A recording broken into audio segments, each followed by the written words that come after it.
Durante a audiência na Comissão de Constituição e Justiça da Câmara sobre imunidade parlamentar, esse é outro assunto, né, que muito interessa especialmente aos parlamentares, o deputado federal Lindenberg Farias, que é do PT do Rio de Janeiro, respondeu ao colega André Fernandes, que é do PL do Rio de Janeiro.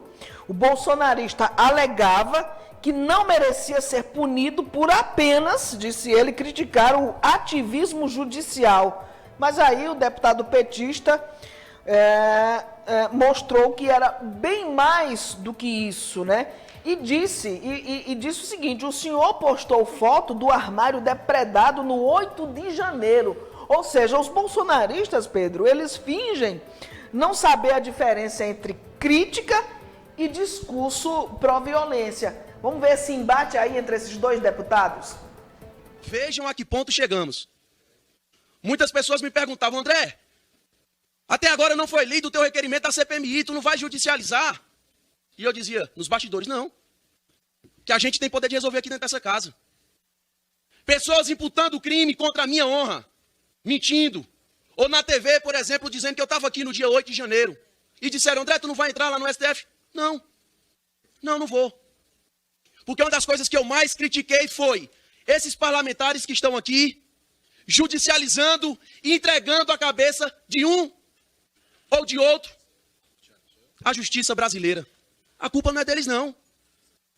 Quando eu vejo hoje alguém chegando aqui dizendo a culpa hoje de que tem parlamentares sendo cerceados é de Alexandre de Moraes, eu não concordo.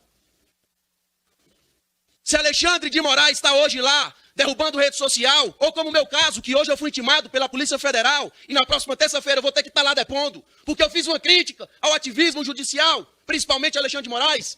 Se ele continua fazendo isso, não é culpa dele não, é porque tem gente aqui dentro que fica aplaudindo.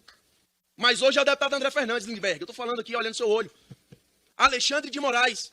Eu sei que Vossas Excelências têm um respeito por Lula, assim como eu tenho um respeito por Jair Bolsonaro, assim como existem as maiores divergências dentro desse parlamento. Mas veja o quanto isso é perigoso. Daqui a pouco se tira 10, 20, 30, e quando vocês forem se defender, nós não estaremos mais aqui. Parece óbvio que a imunidade parlamentar não é imunidade absoluta. Não pode ser um escudo para alguns, tendo um mandato parlamentar, se protegerem para praticar crimes. E eu queria dialogar com os senhores aqui também. O deputado André Fernandes, que falou aqui, ele postou, não é que ele estava criticando o ativismo judicial, ele postou no dia 8 de janeiro uma foto da imagem do armário do ministro Alexandre de Moraes depredado. E colocou um texto em todo deboche. No dia 8. Aquilo no dia 8 não é qualquer coisa, senhores. Tentativa de golpe, um atentado ao Estado Democrático de Direito. A deputada Júlia Zanetta aqui falou. Ela fez uma postagem com a metralhadora, a Gleice falou, uma mão com 4 dedos, claramente Lula, com 3 tiros. E estava escrito lá: venha e tome. Não é razoável o deputado Daniel Silveira chamar o ministro Alexandre de Moraes de marginal, atacar daquela forma, ameaçar de morte. Não é razoável o que o deputado Marcos Duval fez. Eu acho que nós temos que discutir aqui, é muito bom poder falar para vocês, porque ninguém tem liberdade, no caso desse, imunidade, para atentar contra a democracia brasileira. Aqueles fatos do dia 8, eu, sinceramente, eu acho que vai ter deputado aqui caçado, porque a gente vai atrás dos financiadores, dos golpes. Quem pagou os ônibus para trazer aquela turma que depredou o Supremo? Aquilo foi tentativa de golpe, é gravíssimo. É um crime. Então não pode ter imunidade parlamentar para isso. Agora, eu sou contra excessos também. De sua fala, entendo, nós somos contra excessos. Somos contra o ativismo judicial. Nós queremos ter essa posição de muito equilíbrio. Agora, defender o Estado Democrático de Direito, incitação à violência, desses casos aqui que eu citei, eu creio que os senhores deveriam repudiar. Porque isso abala qualquer chance de um discurso como esse prosperar, tá?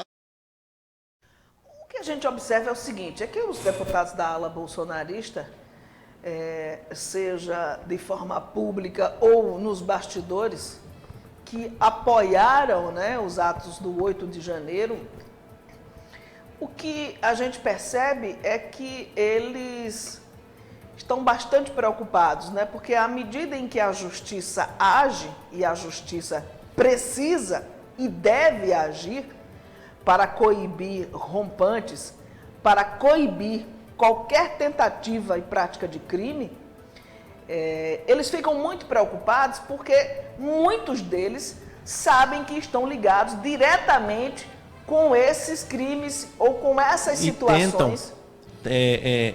Pode concluir o seu Não, raciocínio? já concluí. Pronto, e tentam taxar essa atitude do judiciário como abuso de poder, né? Eles é quem estão querendo abusar do privilégio de ter um foro parlamentar. Exatamente. Ou seja, se eles mesmos postaram no dia 8 de janeiro que eram coniventes com os atos, postando frases de efeitos que eram ditas como Supremo é o povo, postaram fotos, por exemplo, da porta de entrada do STF, postaram fotos da depredação do armário do Alexandre de Moraes, né, que foi um dos mais atacados. Quando, na verdade, o que eles deveriam é fazer postagem, sim, mas condenando aquele tipo de ato.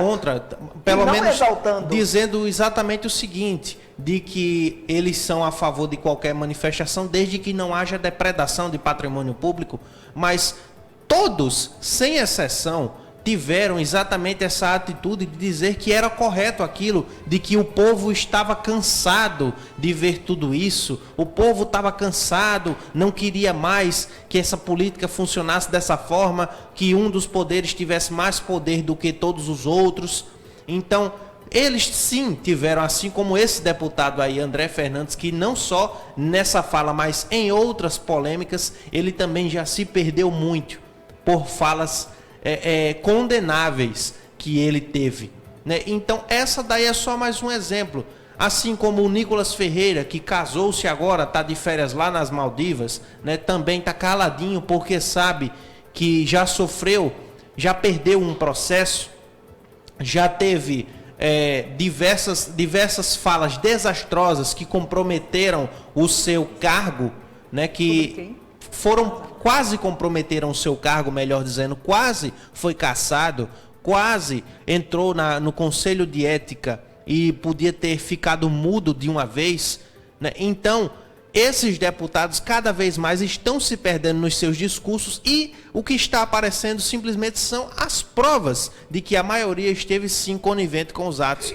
do dia 8. Por eles mesmos. Criadas por eles próprios. É importante que se diga isso.